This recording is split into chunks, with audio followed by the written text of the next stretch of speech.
Thank you very much. Shabbat Shalom to everyone. Good morning. My comments will be on social justice in a post-COVID world. I hope I do you justice. Well, honestly, did anyone see that one coming? Here I was expecting in February, March to give a nice devar on urban social justice issues at the City of Toronto level. And then COVID-19 happened. And it happened in such a quick and an alarming manner. Who'd have thunk that in 2019 that such a calamity could ever have happened? Well, some people, and most notably Bill Gates and some World Health Organization public health planners, were warning the world and urging governments to step up pandemic planning efforts. But that conversation did not enter the mainstream enough to raise the public health planning game. Indeed, many a government, most notably that of the United States and in Canada, our own provincial premier, spent 2019 supporting public health cuts. I remember being part of a public health press conference in 2019 last year, defending public health efforts to hold on to their budget, 75% of which came from the province. But the speed of the spread of the virus and the extent of the calamity around the world in each and every corner has been quite alarming. It gives evidence that we do indeed live in a tinderbox world, where a sudden, unexpected event can cause a global fallout of immense proportions. The tinderbox image, speaking to the fragility of life for humans and all species on planet Earth, alone is worthy of reflection. Another image is that of planet Earth on the edge of a precipice, ready to fall over with the slightest push. In 2020, it was a pandemic. It could have been a climate change related disaster. Many prognostications had the global crisis starting with a militarist misadventure that quickly became global. The United Nations Food and Agriculture Organization based in Rome has been warning of soil depletion on a global scale so severe that humanity has maybe 60 to 70 years of crops left before it. Others have predicted that a global crisis may come in the form of the struggle over clean water. Aquifers are depleting, lakes in some part of the world have dried up. Water, the essential ingredient to life on the planet, is rapidly becoming less plentiful. Or the tinderbox could have been set ablaze with the loss of pollinators, overfishing, a human-engineered pandemic, deforestation, desertification, and the list goes on. The COVID-19 crisis, deep as it is, just might be the prelude for an even deeper and scarier global catastrophe. We are becoming aware, or we are renewing our sensibility of just how fragile the human experiment, indeed all life on this planet really is. And yes, it is terrifying. It is enough to make one despair, enough to grind down our sense of self and family and community purpose. The mental health challenges that are being reported in the media, of course, relate to the daily interruptions and threats to personal, familial, and community living. But they are also reflections of a deeply felt existential angst related to the big questions of human existence. Why are we here? Where is the divine in our search for answers? What is the more transcendent meaning of what we are experiencing? And for our purposes today, a further host of questions. Are there any social justice implications in the way we perceive the way this particular pandemic has evolved? Are there lessons for a renewed society that is yearning to be born from this experience? This pandemic, like other social tragedies and personal trauma, of necessity provoke an opportunity to clarify what good questions are out there worth being asked or re-asked. In a similar vein to Viktor Frankl's epic book, Man's Search for Meaning, written for another age and in the context of another global catastrophe, we ask, what is meaningful out there in the cacophony of voices? Where will I devote my energy? How will we live out some real good questions and struggles? This is where a social justice set of questions become ever more meaningful and important to ask. What are, to use Viktor Frankl's notes, the experiential values that are becoming clear in the midst of this particular pandemic? It is so interesting that Man's Search for Meaning is a post-World War II, post-Holocaust book. The 1950s and 1960s were a period in Western society when we were more willing, it seems to me, to have asked deeper questions that were value-based. That society had to. They had just come out of the experience of the most brutal war in human history. The human horror did not derive from a so-called backward society, but from ones that saw themselves as the flower of human civilization. From that World War II experience, and as seen in the deep questioning reflected in literature, theology, philosophy, the returning soldiers, the refugees, the grieving families wanted and insisted on a better society. In the Canadian case, the modern social welfare state was born out of that questioning. Unemployment security, pensions, social assistance, Medicare, the right to unionize, the right to participate in the democracy of one society. These were all hard fought for victories that some of us listening here today were participated in. The deeper existential values, sometimes formally religious and sometimes not, that drove those social victories came from the reflections and value creation forced by a confrontation with the global catastrophe of war. Who are we? Why are we here? Where do we find meaning? Where do we create meaning? What can and must we do now? These questions are, of course, not new questions to Judaism and to people of faith. They are questions that confrontation with suffering and unexplained social chaos forces people to confront. Living out good questions is as important as the answers that we give. So let us use the pandemic of COVID-19 to allow for a deeper reflection on who we are and what kind of society we want to build and rebuild. Are our social justice values and work appropriate for the times we live in? What can we learn? What inspires us? Where should we focus our energy? Let us delve into this particular pandemic more deeply. Underpinning many, perhaps all of the debates around the post-COVID world and how it should look are assumptions about values that inform those conversations. A core values debate was illuminated to me on a CBC program where the interviewer was speaking with an American who was resisting social distancing measures. The core of her opposition, it was a her in this case, echoing some of the comments made by the US president, was that she lived in a free country and that the cause of liberty was deeply connected to her freedom to do as she pleased, to go to the beach or back to work, that this was her life and damn it, the state was not going to tell her what to do. Let the workplaces, restaurants, and music events open up and allow people to make their own choices around their desires and safety, was her point. This was her core message. Rampant individualism. We see those values being played out in many circles today. With this interviewee, a sense of the communal or public good is far removed from conversations related to private rights and private freedoms.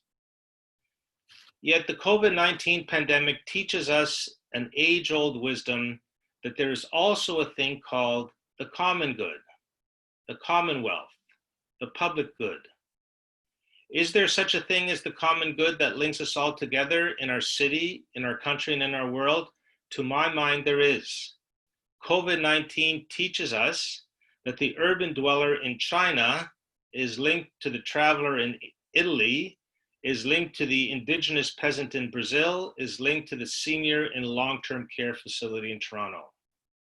My mental health, my physical health and safety is interwoven with your health and safety.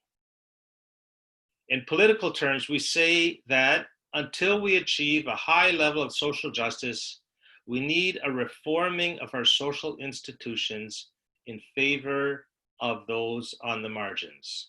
This goes beyond urging people to individually to be kind and compassionate towards one another during troubled times.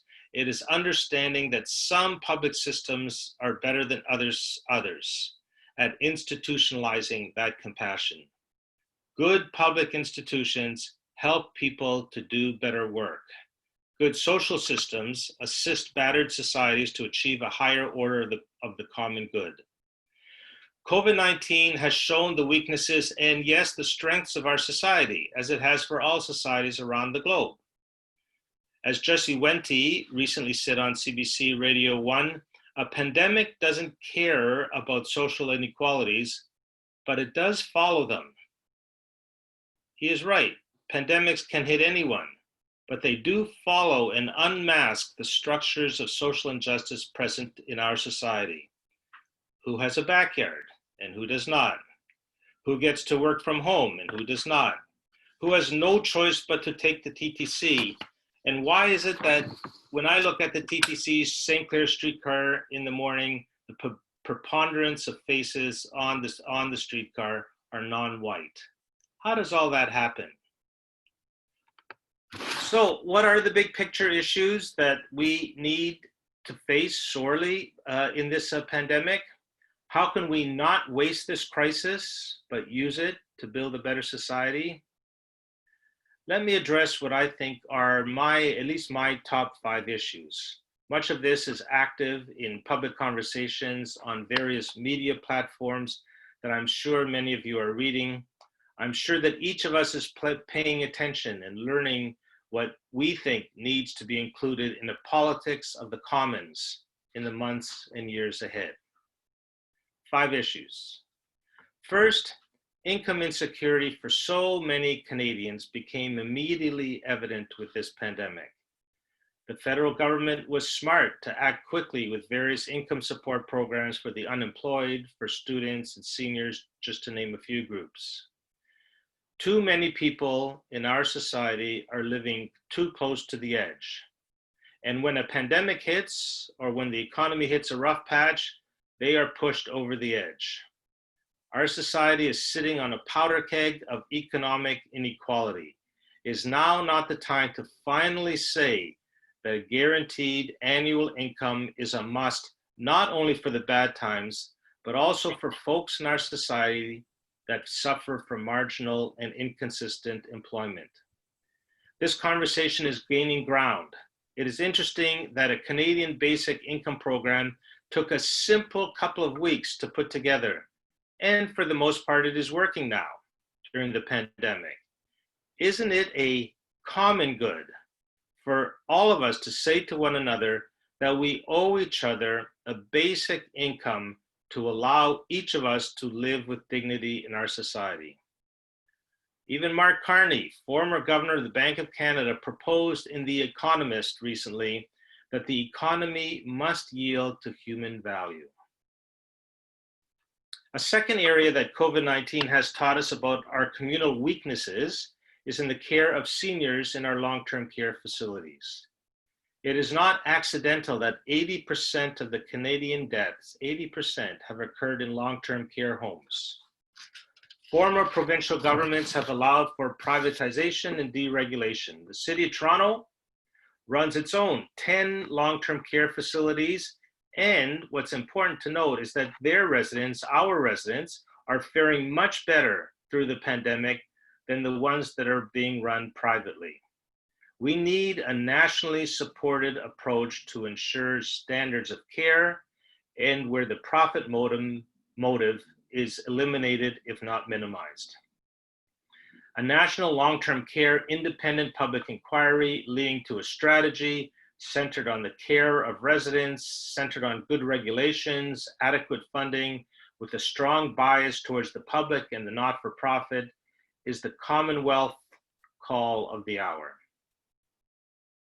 A third area is housing and homelessness. Social distancing is nice and sweet and even welcome by many of us who live in situations where our housing provides for adequate distancing from others, where we might even have a home office to continue work, where we have backyards and one person per bedroom. We know that this ever expensive Toronto has housing choices for the many which are limited. Homelessness has increased dramatically even in the last couple of weeks, evident in the tents popping up in parks, 90 parks now in downtown areas. The couch surfers and those that have been marginally housed do not have the libraries and drop-in centers and community centers that they used to have. They are all closed down. Do we ever need a full national housing strategy?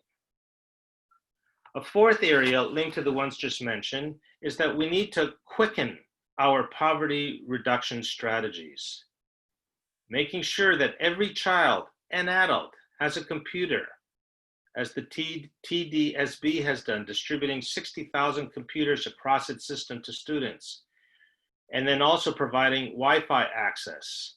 What literacy was 100 years ago now is IT literacy and digital rights.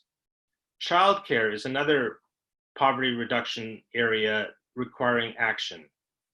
Laurie Mount-Sobranton writes in the Toronto Star that expanding childcare is a magic bullet that will boost economic recovery. Further, food security and a review of urban food systems is urgently needed as part of a poverty reduction strategy. The fifth is environmental sustainability.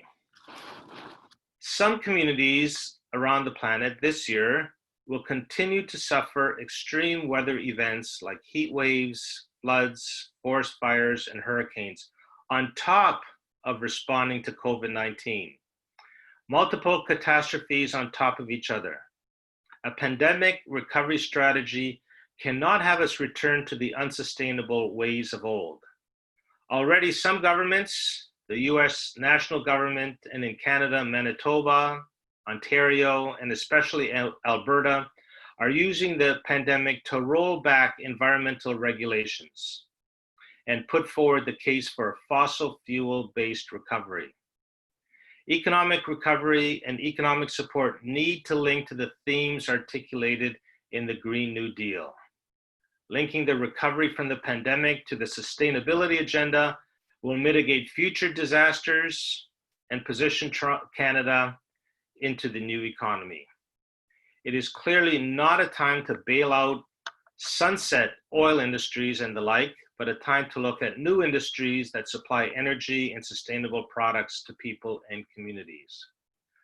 I could add other areas alongside these five. Democratic renewal and autocracy, the role of government, rising militarism, refugees and migrants, the rising gift and the rising challenge of IT and big data are additional social justice issues where we need to figure out the new common good. I'm sure that each of you also have other areas to suggest where we need to think through new social and political systems that desperately need updating and renewal towards a higher sense of the commons. It has become a public health imperative, a political imperative, an economic imperative, and dare say a religious imperative as well. If social inequities were not so present pre-pandemic, I wonder whether the numbers of infections and deaths would have been different in the Canadian case. Certainly, if history teaches us anything, as I said at the beginning, this is not the last pandemic or crisis to be faced by humankind. But just as there was a spirit of renewal, a spirit of deep conviction that we are in this as a community in the post-World War II era, perhaps now too, we will find that same spirit of social solidarity that sees us rebuilding social institutions of care and mutual support. And the faith-filled piece is important here. No significant social change happens in society without a deep conversation on the human values underlying the change. Connecting social justice work to the deepest impulses of faith and spirituality, praying with our feet, rooting social action in humanity's search for meaning and purpose, pushing the common good over the private. These have long been values that Jews and people of all faiths, along with people of goodwill, have been pushing for millennia. And now it is up to us to push that work along for the next generation and for our planet. Perhaps the silver lining of this pandemic will be to help humankind find the urgency of the now to renew our political, economic, and social systems towards a higher sense of the common good. Thanks very much for your attentiveness here. I'm open to answering questions during the virtual Kiddush. And if anyone has a question that they would like to ask, I understand that the system will be that you should send it via the chat to Joanna Sasson. Thank you very much.